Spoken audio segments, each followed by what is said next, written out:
पड़े पड़े मरी तो बेचारी कहलाऊंगी, पर नाचते हुए मरी तो मिसाल बन जाऊंगी। नुकताच श्रद्धा कपूरचा इठाचा टीजर रिलीज झाला आणि तो सध्या व्हायरल होतोय।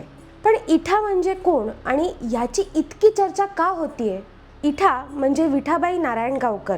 त्यांचा जन्म 1935 साली झाला आणि त्यांनी त्यांचं नाव इतकं मोठं केलं की त्यांना लोक तमाशा सम्राज्ञी असं ओळखू लागले।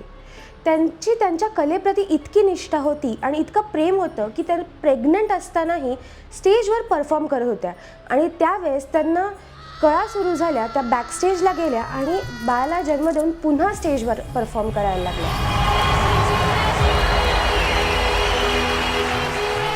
त्यांचा प्रवास, त्यांची निष्ठा आणि कलेप्रतीचं त्यांचं प्रेम हे या चित्रपटाच्या रूपात आपल्या सगळ्यांसमोर येणार आहे। श्रद्धा कपूरच्या इठा चित्रपटाच्या टीझरनेच इतका धुमाकूळ घातला आहे, तर विचार करा की हा मूवी कसा असेल।